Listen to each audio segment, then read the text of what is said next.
Hey, what's going on, guys? Rob here from Movie Review Time, and I am back with a Thrill Me Thursdays video, which was created by, hey, isn't that Devon Graham? The topic for this week is top 5 black and white horror films, which is really awesome because I love black and white horror. You know, there's the silent era, you know, there's the golden age of horror films. Yeah, they do not make movies like they used to. And these films are proof of that. They can't even come close, okay? There's just something about the makeup and the sets that they're on, the music, and there's just certain things about these movies that I still think carry over well today. And even some kids, like younger kids or whatever, watch those for the first time might even think they're cheesy and they don't hold up. But you just got to appreciate what went into making these movies. Especially my number one pick. Okay, my number one pick, what went into making that movie is incredible. It's incredible. But I'll talk about that. I have some honorable mentions here and I want to go over those first. So I want to mention the, Universal monsters, of course. You got the Mummy, Boris Karloff. You got Lon Chaney Jr. in The Wolfman, Richard Carlson in Creature from the Black Lagoon, which is definitely one of my favorites. Boris Karloff in Frankenstein. Then you got The Bride of Frankenstein, and The Invisible Man. They're so good. Okay, they cannot be matched today. I mean, they tried to do that dark universe. Okay, they tried to start that dark universe for a new generation, for the Universal horror monsters, and they freaking failed. Anyway, next one I want to mention is a 1920 German silent film, and this is what I'm talking about, the silent film era. The Cabinet of Dr. Caligari, which is a very trippy kind of film. I mean, it's kind of like artistic, like when you see the sets, like the doorways are crooked and like the room looks weird. But you can tell what's going on in these silent films by looking at their emotions on their face, what they're going through, what's going on, the situation. It's just really, really entertaining. But that's definitely a good one there. That's James Rolfe's favorite, actually. The angry video game nerd. It's one of his favorites, I want to say. He talks about it all the time. But anyway, another one is Nosferatu, 1922, silent film. Very creepy. Nosferatu. Some of those images, and like I'm talking about the makeup effects. Like, oh my God, he looks so cool. The vampire, he looks awesome. Just, They would do CGI nowadays. That's the difference here. The creepy imagery with the shadow going up the steps, with the his hand sticking out like this, and just, man, that movie is crazy creepy. I'm going to mention the 1958 classic The Fly. I love the Jeff Goldblum version, the remake, so to say, but you got to remember where it came from. Okay, this is where it started right here. The Fly. Some people might even think that the look of the Fly looks kind of cheesy and stupid with the big old fly head. But I think it's awesome. If you see what's going on in the story and with the character, you really get into it. So, yeah, I really like this one a lot. So those are just a few that I wanted to mention as far as black and white goes. But now we're going to get into my top 5, starting with number 5 here from 1959, and it is House on Haunted Hill with Vincent Price, the original cult classic. This is the Good Times DVD. I found this really cheap, and I love this movie. The thing is, I even like the remake. I think it's a lot of fun. But again, remember where it came from, right here. The original cult classic, House on Haunted Hill. Number 4, those of you are probably wondering why I didn't, mention it when I was talking about the Universal monster films. Well, that's because it's my number 4 pick, and it is Dracula, 1931, Bela Lugosi.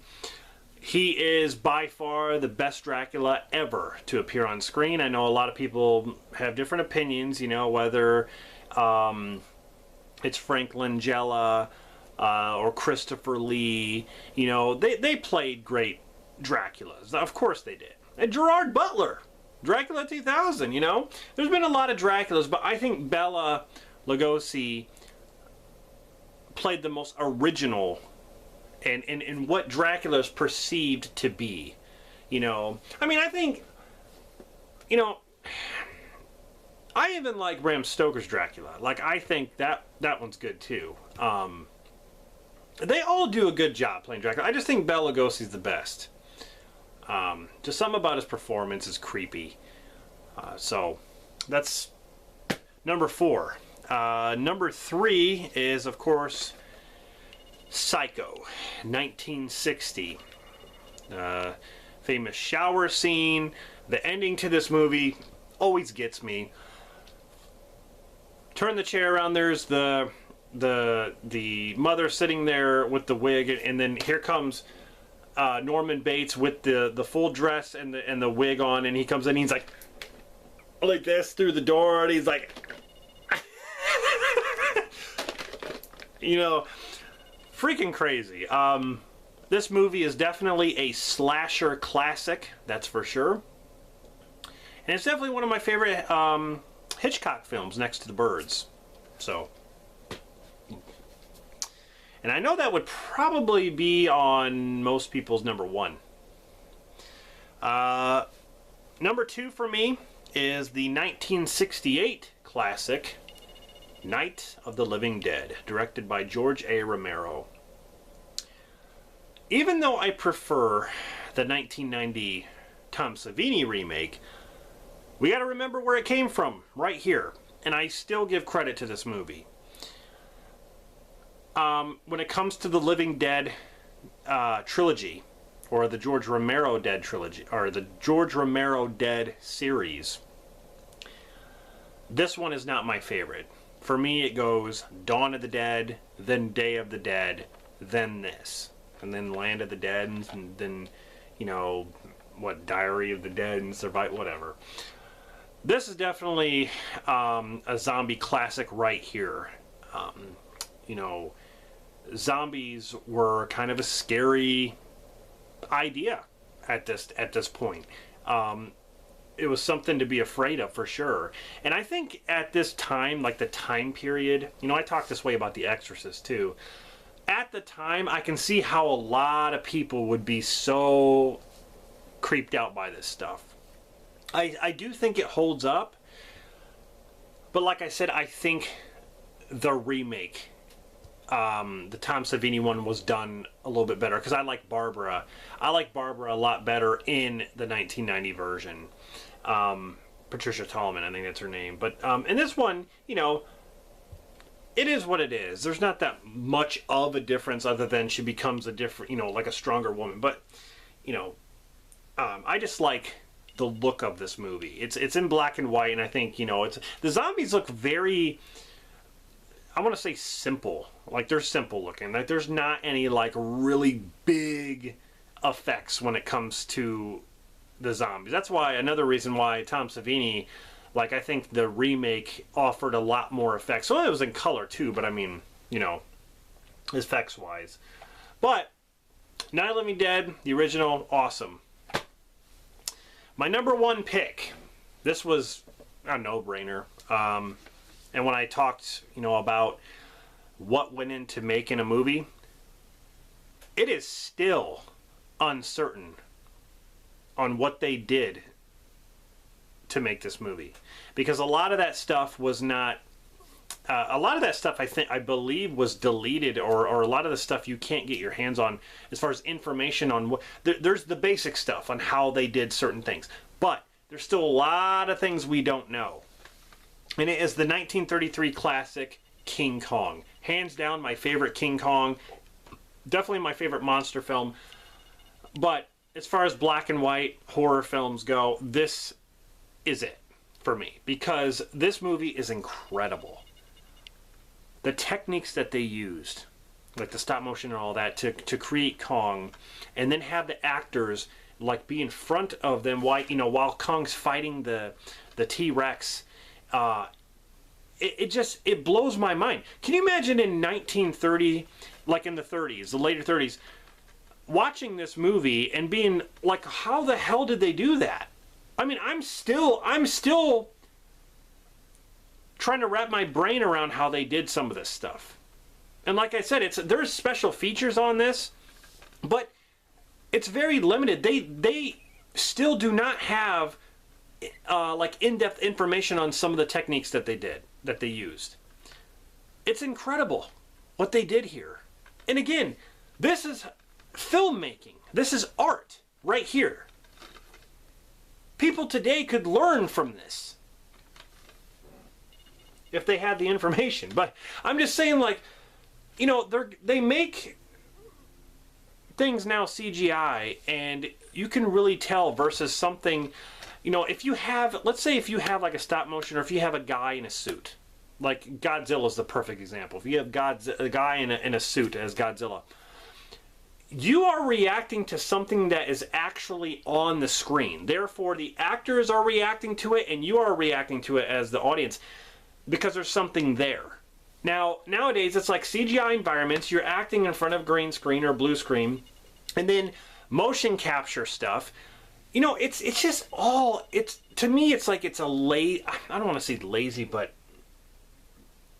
doing stuff on the computer offers a lot more, I want to say a lot more, I guess, techniques, and as far as like what you could do with certain environments and you know, things on a character's face or whatever.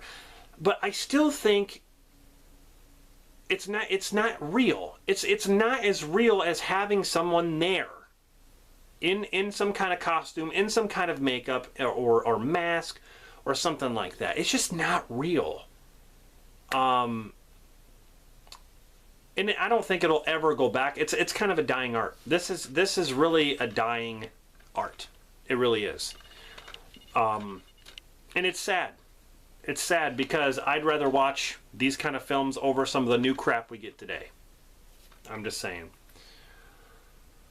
So this is my #1 pick for top 5 horror, black and white horror films. Quick recap. Number 5, of course, is House on Haunted Hill. You know, 1959, 1931, Dracula. 1960, Alfred Hitchcock's Psycho. 1968, Night of the Living Dead. And 1933, King Kong. Anyway, thank you very much for watching this. Hope you guys liked my list. Let me know of some of the titles that I mentioned down in the comments, like what you think of them.